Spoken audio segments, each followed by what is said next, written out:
Fake experience పెట్టేటప్పుడు తీసుకోవాల్సిన జాగ్రత్తలు. సో ఆల్రెడీ నేను ఫేక్ ఎక్స్పీరియన్స్ అనేది పెట్టచ్చు. Depends on person to person. ఇప్పుడున్న పరిస్థితుల్లో మనం ఇంకా వేరే ఆప్షన్ లేదని చెప్పి నేను ఆల్రెడీ ఒక వీడియో చేశాను. దానికి చాలా హ్యూజ్ రెస్పాన్స్ వచ్చింది. రైట్. ఈ ఫేక్ ఎక్స్పీరియన్స్ పెట్టేటప్పుడు తీసుకోవాల్సిన జాగ్రత్తలు ఏంటి? సో అది స్టెప్ బై స్టెప్ చెప్తాను నేను. సో ఒకటి వచ్చేసి నాకు 10 years ఎక్స్పీరియన్స్. అస్యూమ్ దట్ మీకు 10 years అనేది గ్యాప్ ఉంది, లేకపోతే 5 సంవత్సరాల గ్యాప్ ఉంది.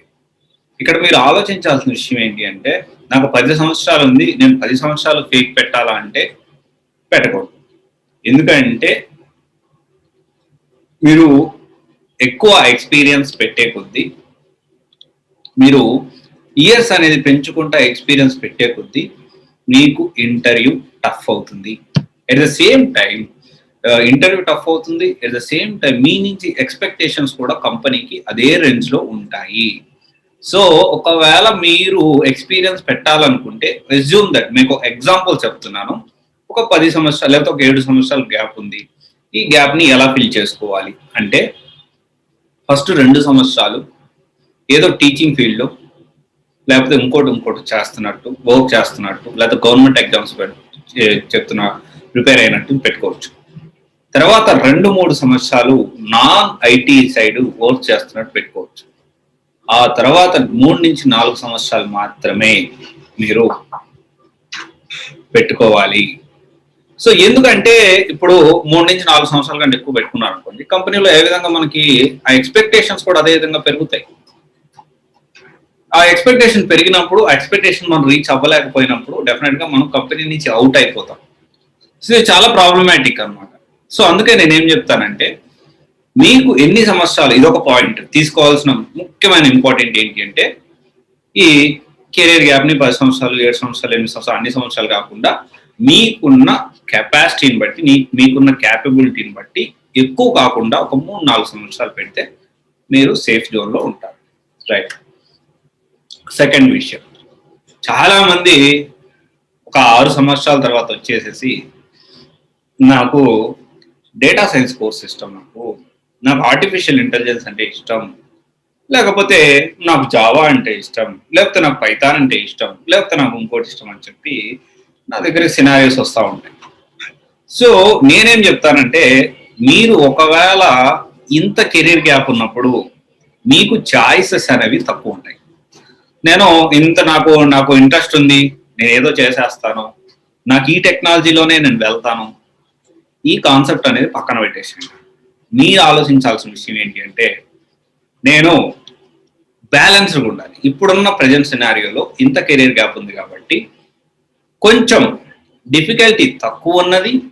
ఎందుకంటే మీరు ఎక్స్పీరియన్స్గా వెళ్ళాలి, యాజ్ ఏ ఫ్రెషర్గా ఎక్స్పీరియన్స్గా వెళ్ళాలి. అంటే మీరు వెళ్ళేది ఫ్రెషర్ గానే, కానీ పెట్టుకొని వెళ్తుంది ఏంటి, ఎక్స్పీరియన్స్ పెట్టుకొని వెళ్తున్నారు.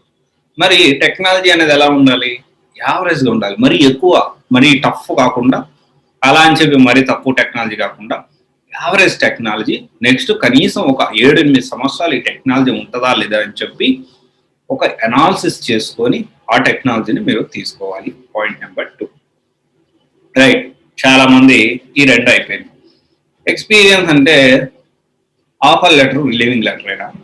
చాలా మంది ఎక్స్పీరియన్స్ సర్టిఫికేట్ అంటే ఆ ఎక్స్పీరియన్స్ లెటర్ ఏముంది, ఫేక్ సర్టిఫికేట్ పెట్టుకోవడం ఏముంది, ఒక ఎక్స్పీరియన్స్ లెటర్, ఆఫర్ లెటర్ తెలిసిన కంపెనీ పోయి తెచ్చుకోవచ్చు కదా. రాంగ్. ఇలాంటి వాళ్ళని బ్లాక్ లిస్ట్ చేస్తాయి కంపెనీస్. ఎందుకంటే దానికి ఒక ప్రొసీజర్ ఉంది, దానికి ఒక స్టెప్ బై స్టెప్ ప్రాసెస్ ఉంది. మరి అంత తేలిగ్గా వెళ్ళే పెడితే ఇంతమంది ఫేక్ పెట్టుకొని వెళ్ళి ఎలా సక్సెస్ అవ్వగలుగుతున్నారు? I don't want to mention again and again fake experience letter, documentation అని మాట్లాడుతున్నాం మనం. రైట్. సో ఈ డాక్యుమెంటేషన్ ఇన్ని సంవత్సరాల నుంచి పెట్టిన వాళ్ళు ఎలా సక్సెస్ అవుతున్నారు? మరి ఎందుకు మీరేమో బ్లాక్ లిస్ట్ అంటా ఉన్నారు అని మీకు డౌట్ రేజ్ అవ్వచ్చు. ఎందుకంటే ఒక ప్రొసీజర్ ఉంది, రైట్ పర్సన్ మీరు కాంటాక్ట్ అవ్వాలి. ఎక్స్పీరియన్స్ అంటే, ఈ డాక్యుమెంటేషన్ అంటే ఏదో ఒక ఆఫర్ లెటర్, ఒక లెటర్ హెడ్ మీద, కంపెనీ లెటర్ హెడ్ మీద, లేకపోతే ఒక మెయిల్ డాక్యుమెంటేషన్, లేకపోతే ఆఫర్ లెటర్, ఇంత శాలరీ 3 లక్షలు, 5 లక్షలు, 2 లక్షలు శాలరీ, ఇది కాదు. దానికి ఒక ప్రొసీజర్ ఉంది. పే స్లిప్స్ కావాలి, బ్యాంక్ స్టేట్మెంట్ అడుగుతాయి కొన్ని కంపెనీస్, 6 months బ్యాంక్ స్టేట్మెంట్ అడుగుతాయి, ఫార్మ్ 16 కూడా అడుగుతాయి కొన్ని కంపెనీస్. ఇవన్నీ ఒక ప్రొసీజర్ ప్రకారం వెళ్ళాలి. ఈ ప్రొసీజర్ ప్రకారం వెళ్తున్నారా మీరు? ఇవన్నీ చెక్ చేసుకోండి. ఇవన్నీ చాలా ముఖ్యమైన విషయాలండి, చాలా చాలా ముఖ్యమైన విషయాలు. ఇంకొక విషయం కూడా, ఒకవేళ మీరు ఈ డాక్యుమెంటేషన్ చేయించుకొని వెళ్ళినా, నేను డాక్యుమెంటేషన్ చేయించుకున్నాను అని చెప్పి మీకు తప్ప పక్కన వాళ్ళు కూడా చెప్పాల్సిన అవసరం మీకు లేదు.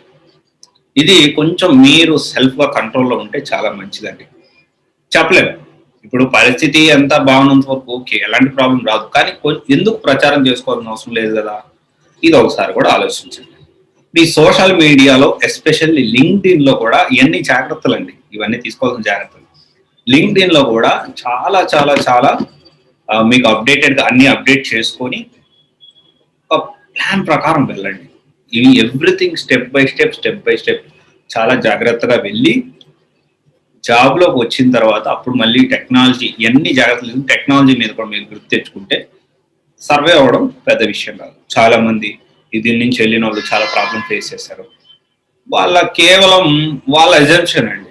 నేను క్రిస్టల్ క్లియర్గా చెప్తున్నా, చాలా ఓపెన్ అండ్ పబ్లిక్గా చాలా క్రిస్టల్ క్లియర్గా చెప్తున్నా, పెట్టి వెళ్ళొచ్చు, డాక్యుమెంటేషన్ చేయించుకొని హ్యాపీగా వెళ్ళొచ్చు.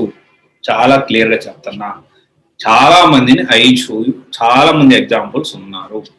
అలా అని చెప్పి అందరూ ఫేక్ పెట్టారు వెళ్ళారు, లేకపోతే అందరూ డాక్యుమెంటేషన్ చేయించుకొని వెళ్ళారని కాదు, కానీ ఏం కాదు. కాకపోతే ఏంటి అంటే మీరు వెళ్ళిన తర్వాత ఎన్ని జాగ్రత్తలు అనేది జాగ్రత్తగా ఇంకా చాలా ఉన్నాయి. సో అది ఏంటి అంటే మనం ఓన్లీ సెషన్లోనే సీరియస్ క్యాండిడేట్స్కి, ఎందుకంటే 2 hours పడుతుంది సెషన్ అనేది. సో అది మనం ఎక్స్ప్లెయిన్ చేస్తాం ఎవ్రీ వెనస్డే కానీ ఎవ్రీ సాటర్డే ఉంటుంది, ఎవ్రీ వెనస్డే సాటర్డే ఉంటుంది. సో దానికి పెయిడ్ అండి. సో ఈ విధంగా మరొక step by step procedure follow అయితేనే మనం సక్సెస్ అవ్వగలుగుతాము. ఓకే, సో ఇది ఒకసారి ఆలోచించండి. Each and every step right person మీరు కాంటాక్ట్ అవ్వండి.